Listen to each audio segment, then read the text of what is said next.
नमस्कार, आप देख रहे हो हम टीवी भारत। उत्तर प्रदेश सरकार ने आम जनता को बड़ी राहत दी है। अब संपत्ति की रजिस्ट्री कराना होगा और भी आसान। लखनऊ से बड़ी खबर है, जहां प्रदेश के स्टंप एवं पंजीयन राज्य मंत्री रविंद्र जायसवाल ने सर्किल रेट निर्धारण को लेकर एक अहम ऐलान किया है। अब तक सर्किल रेट तय करने के लिए 40 से ज़्यादा मानकों को ध्यान में रखा जाता था, लेकिन अब इन मानकों को घटाकर सिर्फ 15 से 20 तक कर दिया जाएगा। सरकार का दावा है कि इससे रजिस्ट्री प्रक्रिया आसान होगी और आम लोग बिना किसी एजेंट या बिचौलिए के खुद ही अपनी संपत्ति की रजिस्ट्री करा सकेंगे। सुनते हैं इस पर क्या कह रहे हैं स्टाम्प एवं पंजीयन मंत्री। तो स्टाम्प पे करते हैं, तो स्टाम्प पे करने के लिए सर्किल रेट का मानक होता है, मैपिंग होती है। उसके लिए हमारे विभाग में काफ़ी लंबे चौड़े अलग अलग फॉर्मेट थे, मानक थे।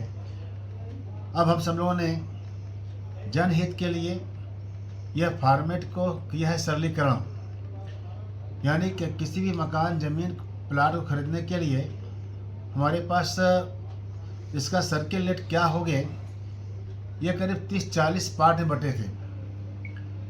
अब हम सब लोग उसको किया है सरलीकरण है। उससे क्या फ़ायदा होगा, कोई भी व्यक्ति जब प्रॉपर्टी खरीदता है तो वह नेट पर जा कर के या आराम से आसानी से ये तय कर लेगा कि इसका सर्किल रेट क्या आता है, हमें कितना सर्किल रेट पे करना है। होता क्या था कि स्पष्टता न होने के कारण से तमाम लोग जाने अनजाने में स्टाम्प चोरी करते थे या जानम चोरी करते थे, केस होते थे।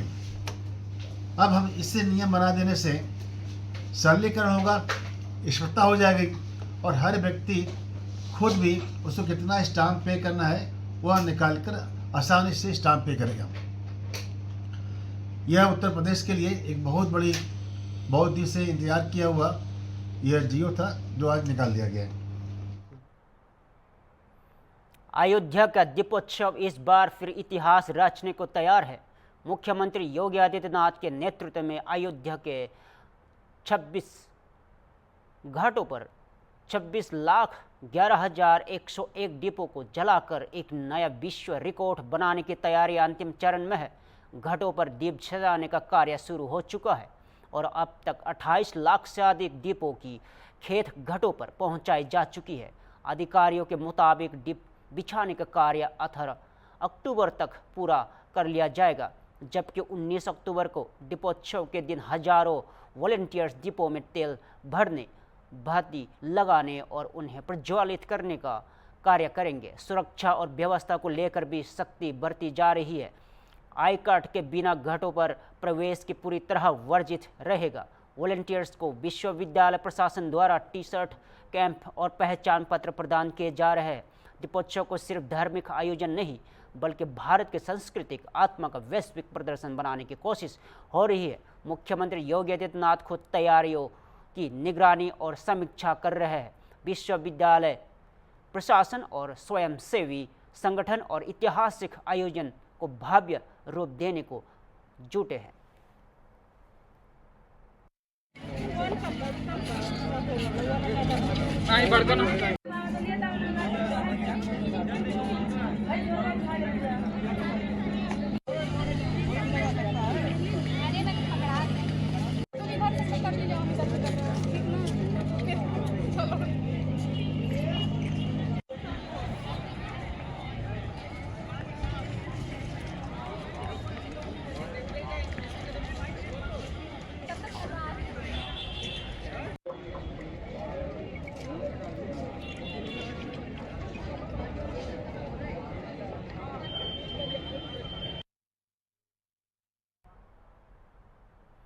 बुलंदशहर से इस वक्त की बड़ी खबर, जहां फूड विभाग की टीम ने खाद्य सुरक्षा को लेकर बड़ी छापामार कार्रवाई की है। खुर्जा तहसील क्षेत्र के नामचीन और प्रतिष्ठित दायरियों पर छापामार विभाग ने दूध, दही, पनीर और सैंपल जब्त किए हैं, जिन्हें अब जांच के लिए लैब भेजा गया है। छापे के दौरान कई जगह गंभीर गंदगी और मानव स्वास्थ्य को खतरे में डालने वाले हालत सामने आए। विशेष स्वरी डायरी लिमिटेड में तो हालत इतने ख़राब थे कि वह मदर डेयरी जैसे बड़े ब्रांड के प्रोडक्ट मानकों की अनदेखी के साथ तैयार किए जा रहे थे। हालांकि कुछ बड़ी डायरियाँ कागजी मानकों को लगभग पूरा करती नजर आई, लेकिन एक्सपायरी पाउडर मिलने से सवाल उठ रहे हैं कि बड़ी ब्रांडिंग के पीछे कहीं गुणवत्ता से समझौता तो नहीं हो रहा है। फूड विभाग की यह कार्रवाई आगामी त्योहारों को देखते हुए की गई है ताकि जनता को मिल सके सुरक्षित और शुद्ध खाद्य सामग्री। देखिए, यहाँ ये मिल्क पैकेजिंग प्लांट्स हैं खुर्जा क्षेत्र में, तो हम लोगों ने इन सभी प्लांटों की जांच की है और यहाँ ये चीज़ भी देखने की कोशिश की है कि जिस हिसाब से त्यौहार हैं, त्योहारों के दौरान कोई विशेष रूप से कोई मिलावट तो यहाँ नहीं की जा रही है। साथ में जिस तरह के मिल्क और मिल्क से संबंधित जो प्रोडक्ट है, पनीर, दही या अन्य छेना प्रोडक्ट वगैरह तैयार यहाँ किए जा रहे हैं, उन सब की जो पैकेजिंग की कंडीशन है वो कैसी है, या कोई ऐसी विशेष मिलावट त्यौहार को देखते हुए है नहीं। सर, मदर डेयरी का जो माल बन रहा था वहाँ कुछ माल पाउडर वगैरह एक्सपायरी मिला है, क्या कहेंगे? हाँ, देखिए, एक्चुअली एक विश्वेश्वरी डेयरी है जो मदर डेयरी के लिए जॉब वर्क का काम कर रही है, तो वहाँ काफ़ी हद तक गंदगी हमें मिली है और साथ में जो एक मसाला छाछ के लिए प्रोडक्ट यूज हो रहा है, मसाला, वो उसकी डेट निकल चुकी थी। कंपनी का ये कहना है कि वो उसको रिवैलिडेट करा चुके हैं। एक्चुअली होता क्या है कि ये लोग दोबारा उसकी टेस्टिंग करा लेते हैं और ये जानने की कोशिश करते हैं कि क्या वो वास्तव में दोबारा यूज हो सकता है या नहीं, तो उसकी वो रिपोर्ट उनके द्वारा दिखाई गई है। अब ये हम लोगों ने ऐसे जो प्रोडक्ट जहां हमें संदिग्ध हुआ है, हम लोगों ने सैंपल्स लिए हैं और उन सब सैंपल्स को जांच के लिए भेज रहे हैं। कितनी फैक्ट्रीज में आज कार्रवाई हुई है? देखिए, ये यहाँ 3 प्लांट है, तीनों की यहाँ जांच की गई है और तीनों से हम लोगों ने इनके सैंपल्स भी कलेक्ट किए हैं। जो विश्वेश्वरी डेयरी है, मदर डेयरी के लिए जो वर्क करती है, क्रीमी फूड्स है जो मधुसूदन ब्रांड इनका है दूध का, और परम डेयरी है। सर, परम डेयरी पर आपने जो सैंपल लिया है और वहाँ पर सर राजस्थान की डेयरी का देसी भी मिला है, क्या है सर ये? देखिए, एक्चुअली होता क्या है कि ये लोग जो शॉर्टेज हो जाती है कभी किसी प्रोडक्ट की और मार्केट में ज़्यादा डिमांड होती है, तो उसके लिए ये अन्य से भी उत्पाद खरीदते हैं और उसको अपने बाद में सेल कर देते हैं। साथ में जैसे यहाँ पर जो प्रोडक्ट बन रहे हैं, इनके काफ़ी ऐसे प्रोडक्ट हैं जिसमें अदर इंग्रेडिएंट के रूप में भी अन्य गेहूं का इस्तेमाल किया जाता है। दीपावली नजदीक है, जो माफिया है, पनीर माफिया हो चाहे दूध माफिया हो, नकली दूध बना रहे हैं, तो किस तरह के दिशा निर्देश आपके माध्यम से दिए? जैसा कि आप पहले से संज्ञानित हैं कि जब भी महत्वपूर्ण त्यौहार आते हैं, दीपावली बहुत महत्वपूर्ण त्यौहार है, खाद्य सुरक्षा विभाग की हमारी संपूर्ण टीम एक्टिव की जाती है, शासन से भी निर्देश आते हैं। इसी क्रम में जनपद की 3 टीमें गठित की गई हैं और हर टीम को 2-2 तहसीलें और 1 टीम है। उत्तराखंड के मुख्यमंत्री पुष्प सिंह धीमी ने अभी कार्यालय का उद्घाटन किया है, जो इस क्षेत्र में पार्टी की उपस्थिति के लिए एक महत्वपूर्ण क्षण है। कई वरिष्ठ भाजपा नेता इस अवसर पर उपस्थित है, जिससे यह उत्तराखंड में एक महत्वपूर्ण राजनीतिक कार्यक्रम बन गया है। आइए एक नजर डालते हैं इसमें। करोड़ कार्यकर्ताओं विश्वास और कड़ी मेहनत है प्रधानमंत्री जी के नेतृत्व में राष्ट्रीय को छोड़ा।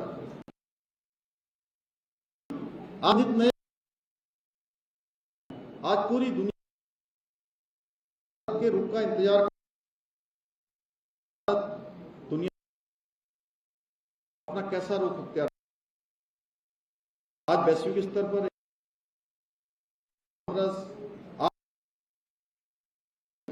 आज हमारी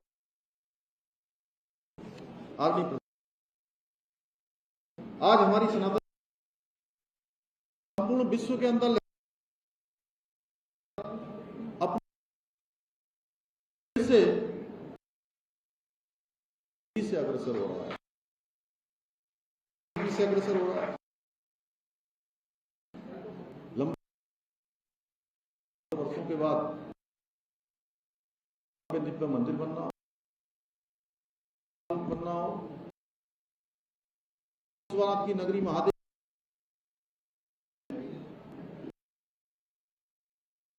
या हमारे देश 2013 की आपको अच्छी तरह मालूम है, भगवान बहुत हो गया। उस परिणाम को फिर ठेकेदार बनाना हो, हमारे नौ, ये सब और हमारे दौरों को संवारा जा रहा है।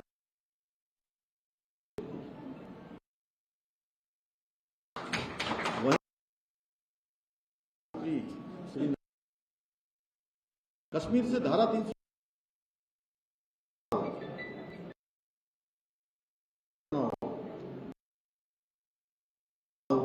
या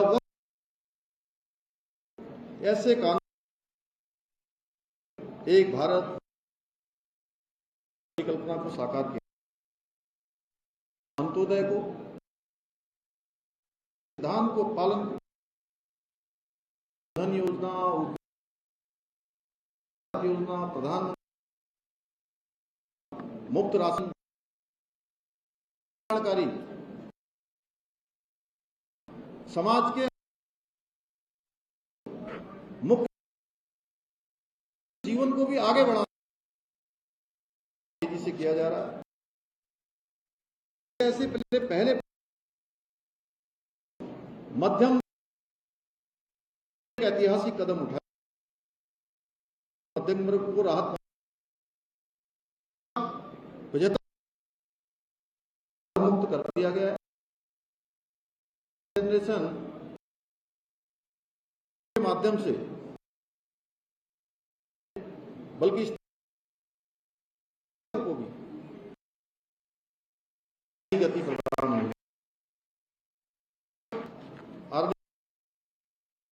सरकार ने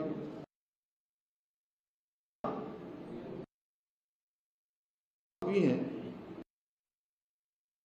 विकास सुनिश्चित हो रहा है। क्या आप सब देखते हैं चुनौतियां आती हैं, का सामना करते हैं, उसके बावजूद भी उपलब्ध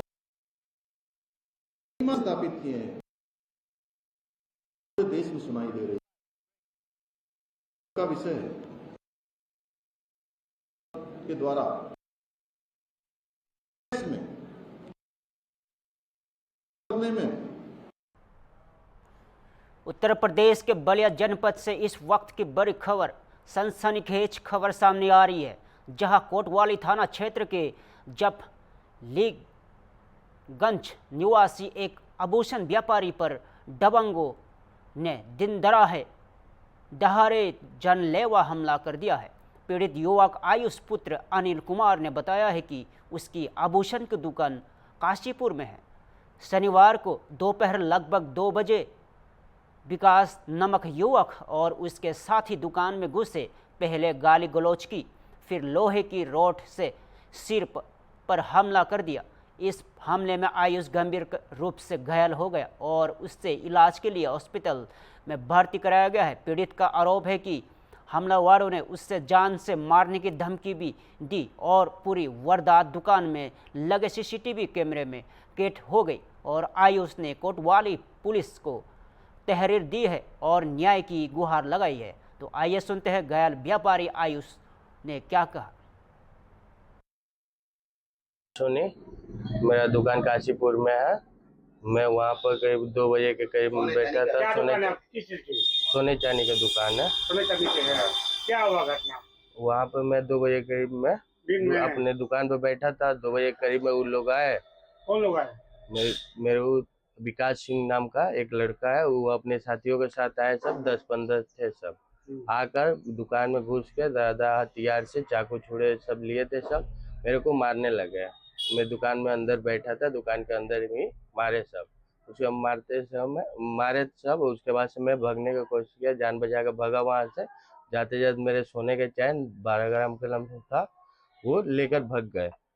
आप क्या चाहते हैं? मैं ये चाहता हूँ कि प्रशासन से निवेदन है कि उनको सख्त से सख्त कार्रवाई की जाए। मेरी दुकान के क्षेत्र में बहुत सारे सीसीटीवी कैमरे भी लगे हैं, वहाँ पर टंगा दिया जाए। मेरा नाम अश्वनी सोनी है। मैं आयुष सोनी का बड़ा भाई हूँ। वहाँ पे करीब 2 बजे करीब में मेरे पास फ़ोन आया कि AK ज्वेलर्स काशीपुर वाले दुकान पे कुछ लोगों ने घुस कर मारा पीटा है, जिससे बहुत ज़्यादा सिर में चोट आई है। उसका ब्लीडिंग भी बहुत ज़्यादा हुआ है वहाँ पे। और मेडिकल बना है। पुलिस प्रशासन लेकर गए, उसके बाद बनवाए। मुकदमा हुई है, लेकिन कुछ जो भी धाराएं हैं बहुत नॉर्मल धाराएं में उनको वो किया गया है, और जो कि बहुत बड़ी घटना है, दुकान पे घुस के मारना और छिनौती करना। इस पे प्रशासन भी एक्टिव उतना नहीं हो पा रही है, जाकर के बयान भी नहीं ले पा रही है, ना कोई अच्छे तरीके से उनकी कार्रवाई किया जा रहा है। चाहते क्या हैं? अरे हम यही चाहते हैं कि हमारे दुकान पर उन लोगों का हिम्मत होगा कि वो घुस के वो ये सब किए और छिनौती वाला काम किए सब, और ये चाहते हैं कि प्रशासन उस पर कड़ी कार्रवाई करे, उसको हल्के में ना ले। फिलहाल के लिए इतना ही। ताज़ा खबरों के लिए देखते रहो होमबिल टीवी भारत।